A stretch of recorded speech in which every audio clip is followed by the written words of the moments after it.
ये क्या क्या कर रहे हो? कुछ नहीं,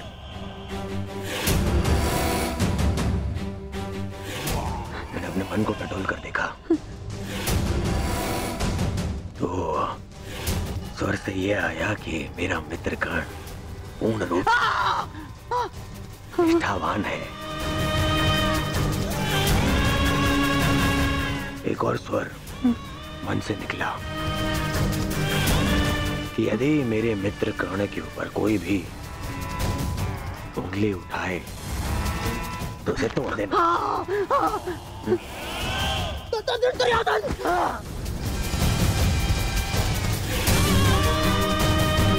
केवल इसलिए कि आप मेरे मामा श्री हैं। बार बार मेरे धैर्य की परीक्षा लेने का अधिकार नहीं मिल जाता। भविष्य में स्मरण रखना, जब मैंने अपने संबंधियों को क्षमा नहीं किया, उन्हें 5 गांव ना देकर इस महायुद्ध का आह्वान कर दिया, तो आपका नाश करने में मुझे एक क्षण भी नहीं लगेगा।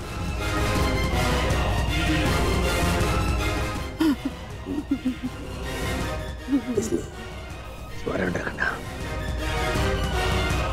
ना तो फिर कभी मेरे धैर्य की परीक्षा लेना और ना ही मेरे मित्र कर्ण के ऊपर आरोप लगाना।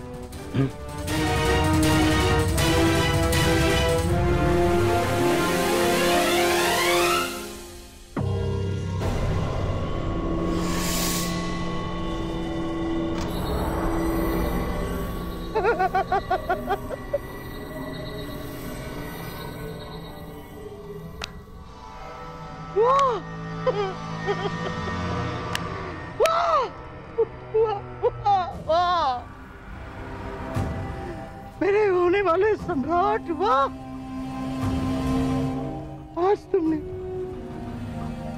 उस पुत्र के कारण अपने उस मामा का अपमान किया जो अपना सब कुछ त्याग कर तुम्हारे हित के लिए,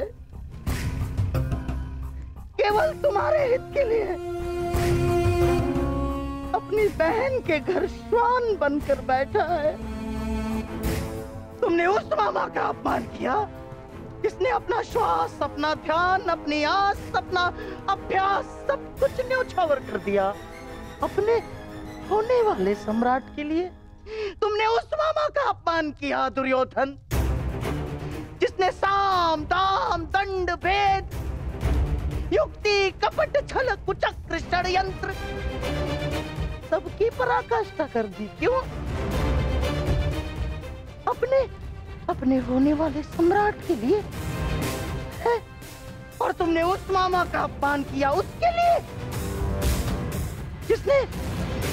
जिसने अपना कवच और कुंडल उन पांडवों को दान में दे दिया। साधु मेरे होने वाले सम्राट, साधु।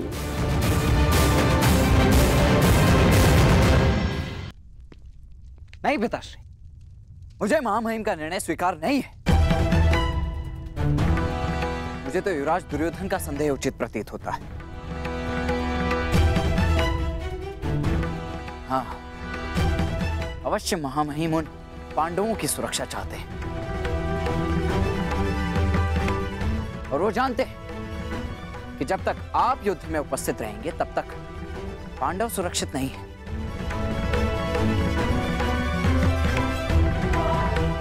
तभी वो आपको युद्ध से दूर रखना चाहते हैं।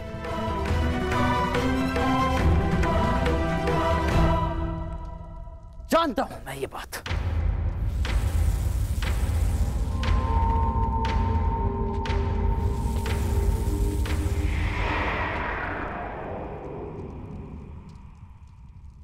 शांत हो जाओ पुत्र। कैसे शांत हो जाऊं पिताश्री? इस समय कौरवों को सबसे अधिक आवश्यकता आपकी है, ना कि महामहिम की। ये एक योद्धा नहीं, एक पुत्र बोल रहा है। युद्ध में योद्धा के बल से अधिक अनुभव का बल काम आता है। गंगापुत्र भीष्म को ऐसे ही मामहीन नहीं कहा जाता। स्वयं गुरु परशुराम भी उन्हें परास्त नहीं कर पाए थे। आओ मेरे साथ।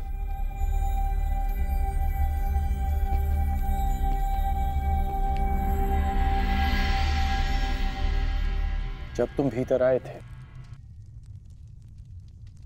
तो बाहर कौन था?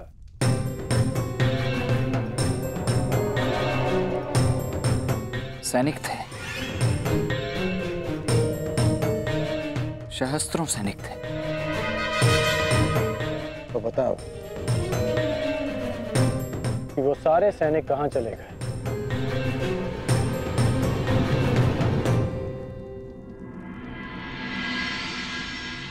हस्तिनापुर में चारों ओर ये सूचना फैल रही है कि महामहिम कौरव सेना का नेतृत्व नहीं करेंगे। सारे सैनिक अपने अपने सेना नायकों के पास इस बात की पुष्टि करने के लिए गए हैं। और यदि ये निश्चित हो गया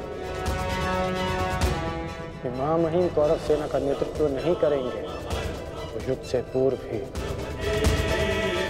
कौरवों का अधिकतम बल युद्ध से विरक्त हो जाएगा। ये सारे सैनिक अपने प्राण हथेली पर लेकर इसलिए लड़ते हैं क्योंकि इन्हें विश्वास है कि उनका सेनापति उनके प्राण व्यर्थ नहीं जाने देगा, कि उनके जीवन के बदले में उन्हें विजय मिलेगी। इसलिए पुत्र, दुर्योधन को मेरे बदले महामहिम को चुनना चाहिए, क्योंकि महामहिम के पास सेना का विश्वास है। तो अब आप क्या करेंगे पिताश्री? एक योद्धा होने के नाते अपने से महान योद्धा का सम्मान और वो कार्य जो मेरे मित्र के हित में होगा।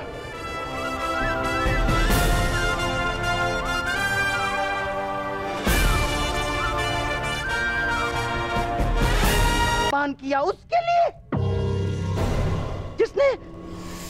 जिसने अपना कवच और कुंडल उन पांडवों को दान में दे दिया। मेरा कवच, मेरा कौशल, मेरी प्रतिभा नहीं, वो केवल एक ढाल थी।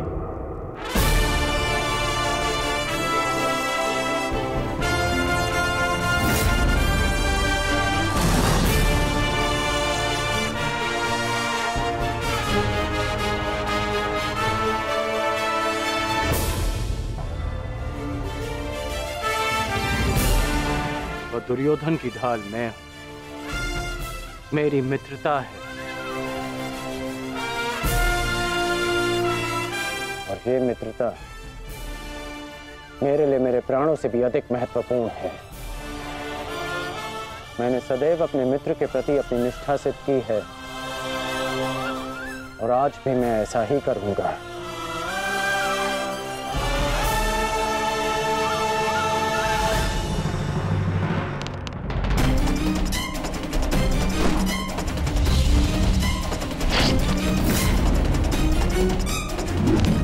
कुरुक्षेत्र में तुम्हारे विरुद्ध खड़ा प्रत्येक योद्धा तुम्हारा शत्रु है पार्थ, जिसका तुम्हें वध करना है। ये धर्म युद्ध उनके विरुद्ध जिन्होंने अधर्म किया। अन्यथा आज तुम भीष्म से भयभीत, भूल गए लक्षाग्रह, कल तुम कर्ण से हो, भूल गए वो द्यूत सभा, परसों तुम ये कहोगे कि मैं आचार्य द्रोण का सामना कैसे करूं, भूल गए मेरा चीरहरण करने का प्रयास। यदि ऐसा ही रहा तो कैसे पूर्ण करोगे अपने साथ हुए अन्याय का प्रतिकार, कैसे लोगे पांचाली के अपमान का प्रतिशोध। कुरुक्षेत्र में उनके विरुद्ध जिन्होंने अधर्म के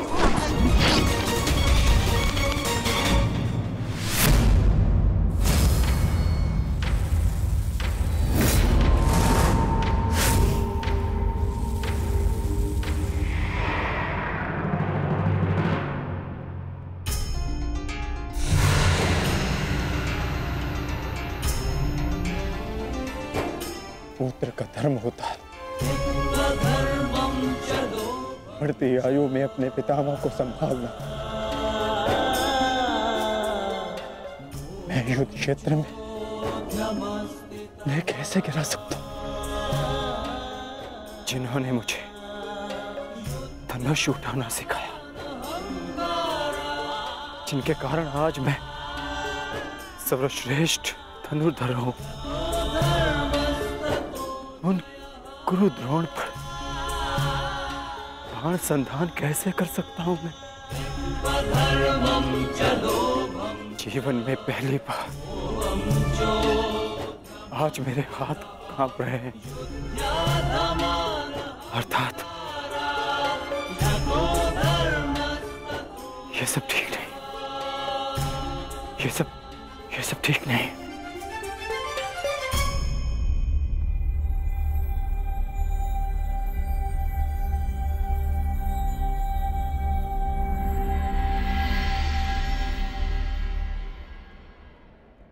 क्या हुआ पार्थ?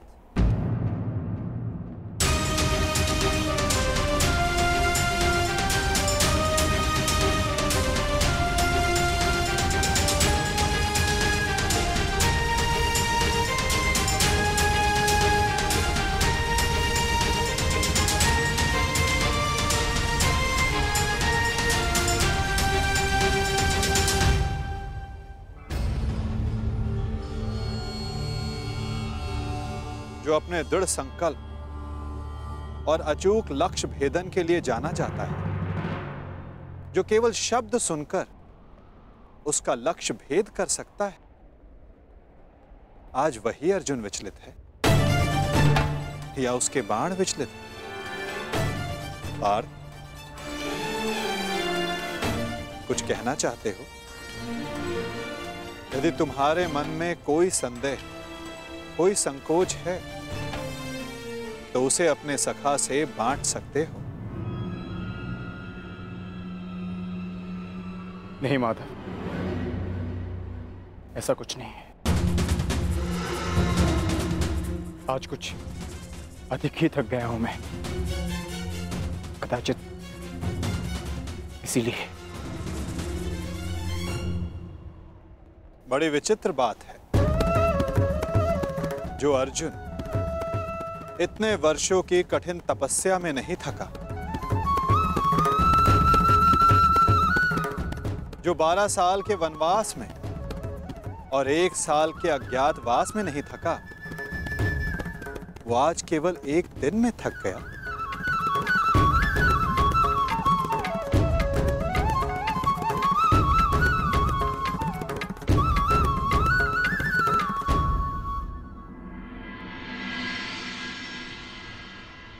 कोई बात नहीं पार्थ, असाधारण मनुष्य के जीवन में विचित्र कथाएं होती ही रहती हैं।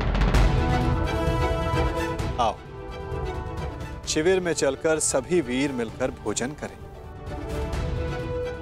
कल से युद्ध प्रारंभ होने वाला है पार्थ। किसे ज्ञात किसके साथ दोबारा भोजन करने का अवसर ही ना मिले।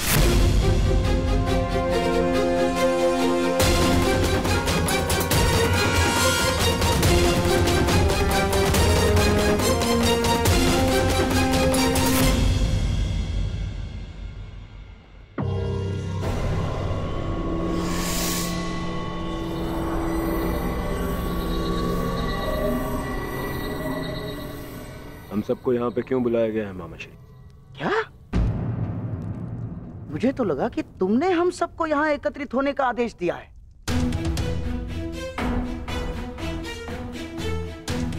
कल आरंभ हो रहे युद्ध के निर्देश देने के लिए।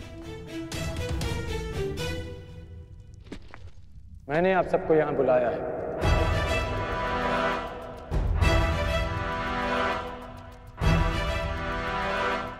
पधारने के लिए धन्यवाद।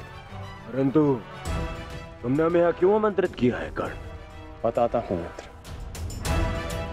पहले सभा पूर्ण हो जाए।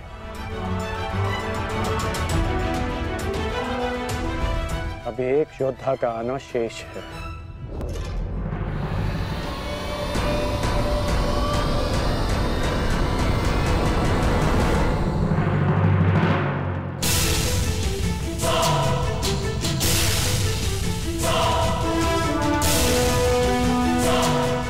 इससे पूर्व कि किसी के भी मन में कोई विचार उत्पन्न हो, मैं बता देना चाहता हूं कि मेरे यहाँ आने का कोई उद्देश्य नहीं।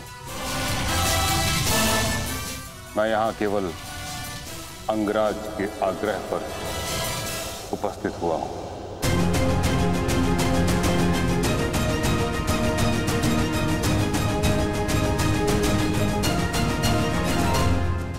पर मैं जानना चाहता हूं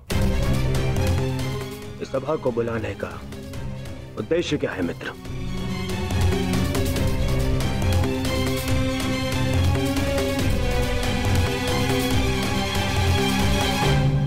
उद्देश्य है युद्ध में विजय।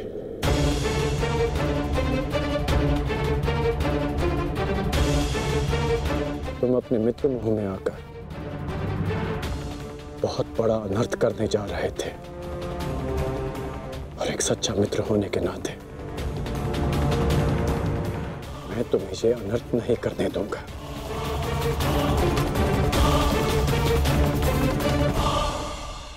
मैं राधेकर्ण आप सबके समक्ष एक प्रस्ताव रखता हूं कि गंगा पुत्र महामहिम भीष्म को फिर से कौरव सेना का सेनापति नियुक्त किया जाए।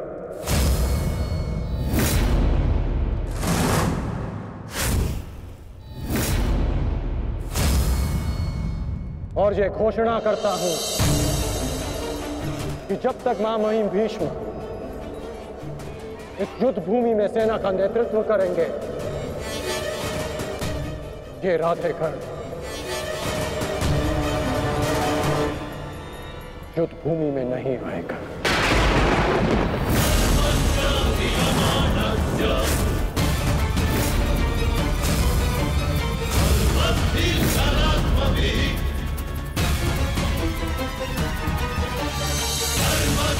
ये तुम क्या कह रहे हो मित्र? मुझे इस युद्ध में तुम्हारी अपने मित्र की ही सबसे अधिक आवश्यकता है। महामहिम से भी अधिक? नहीं मित्र, तुम भूल कर रहे हो। मैं कवच खोया योद्धा हूं और महामहिम हस्तिनापुर के कवच हैं। तुम्हें मुझसे अधिक आवश्यकता उनकी है।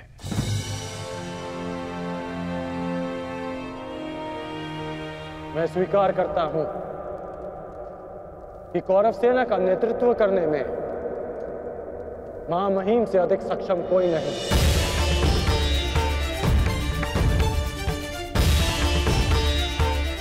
मैं भी नहीं।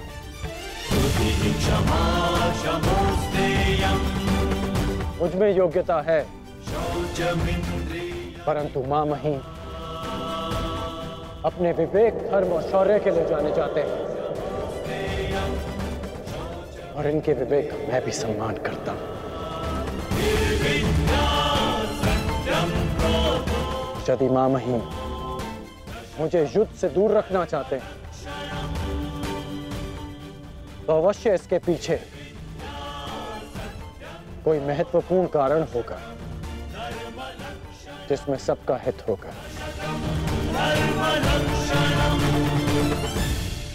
मैं ये सब इसलिए कर रहा हूं क्योंकि मैं तुम्हें हस्तिनापुर के सिंहासन पर देखना चाहता हूं और मेरा लक्ष्य पूर्ण करने के लिए मैं ऐसे 1000 स्वप्न का बलिदान दे सकता हूं।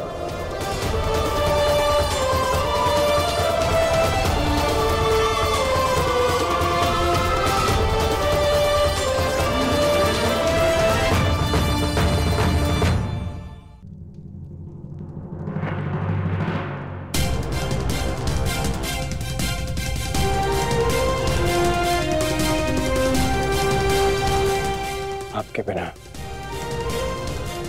कौरवों की विजय संभव नहीं। अपना पद स्वीकार करें।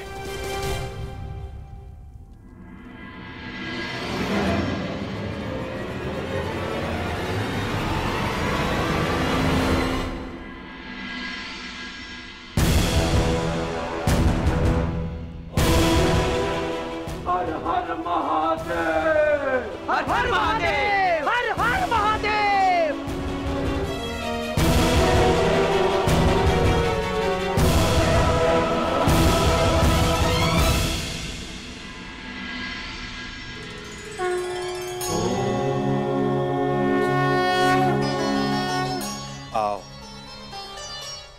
हम साथ मिलकर ये अमृत तुल्य भोजन ग्रहण करें, हमें शक्ति मिले, हमारा तेज एक होके बढ़े।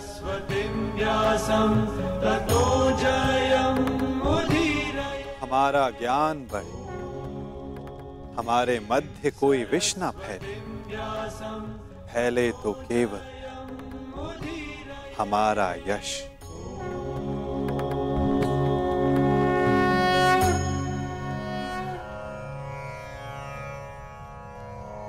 ओम सहना भवतु। ओम सहना भवतु। सहनो भुनक्तु। सह वीर्यं करवावहे। सह वीर्यं करवावहे। तेजस्विनाय धीमस्तु। तेजस्विनाय धीमस्तु। मा विद्विषावहि। मा विद्विषावहि। ओम शांति शांति शांति।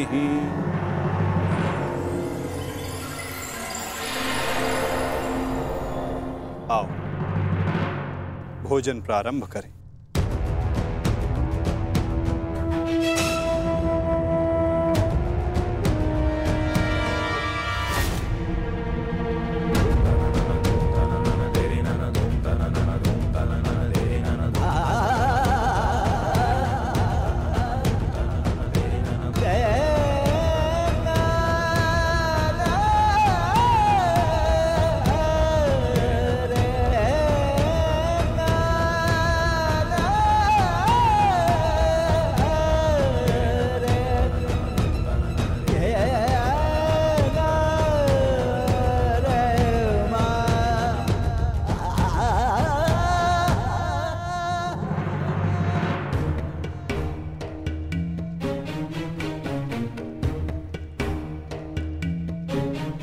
पिताश्री, रात्रि गहरी हो चुकी है, आपको विश्राम कर लेना चाहिए।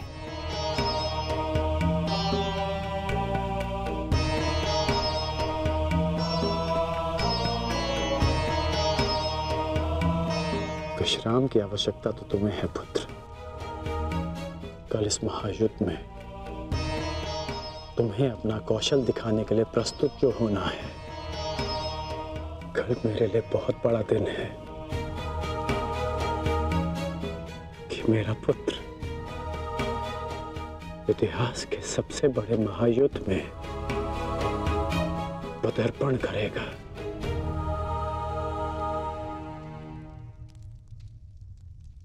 मुझे गर्व है तुम पर।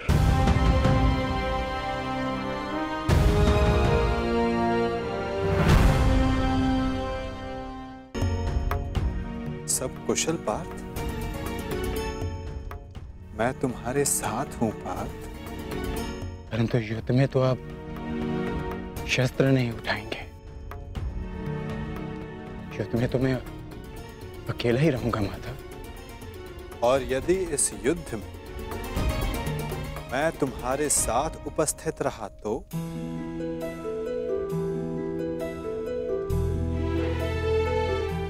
मुझसे अधिक भाग्यवान इस संसार में और कोई नहीं होगा। परंतु मैं जानता हूं मेरी ये कामना अधूरी रह जाएगी। यदि कामना पूर्ण बल से की जाए तो वो अवश्य पूर्ण होती है पार्थ। और यदि प्रार्थना में समर्पण तो वो स्वीकार होती है।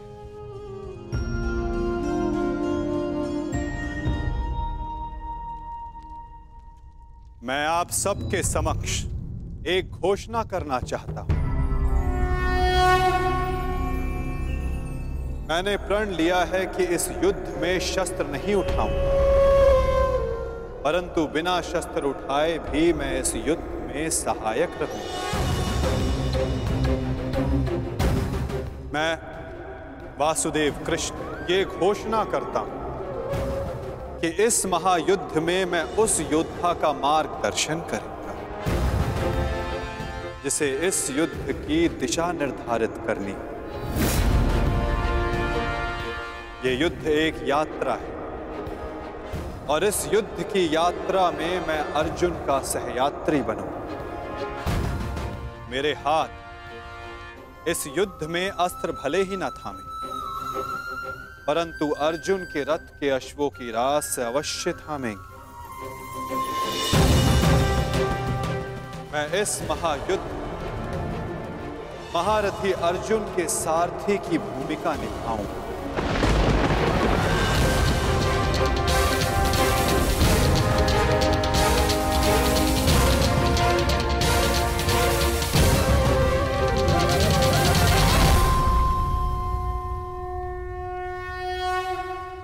नहीं माधव, मैं रथी बनकर आपको आदेश दूं, यह संभव नहीं। आपका स्थान सबसे ऊंचा है और मैं स्वयं आपको नीचे स्थान पर बैठने नहीं दे सकता। कौन ऊंचे स्थान पर बैठा है और कौन नीचे स्थान पर, ये तो देखने वाले के दृष्टिकोण पर निर्भर करता है। तुमने कहा कि मैं सबसे योग्य हूं, और जो सबसे योग्य होता है उसका धर्म होता है कि वो अपने से छोटों का मार्गदर्शन करे, और मैं इस युद्ध में यही करूंगा। मैं इस युद्ध में तुम्हारा सारथी इसलिए बनूंगा, यदि तुम अपने लक्ष्य के मार्ग से भटक जाओ तो पुनः तुम्हें तुम्हारे लक्ष्य के मार्ग पर ला सकूं।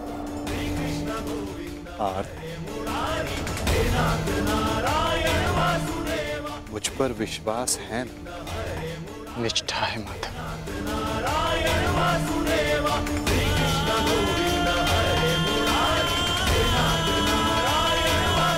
आज मैं धन्य हो गया, जिसके सारथी आप हो वो मार्ग कभी भटक ही नहीं सकता।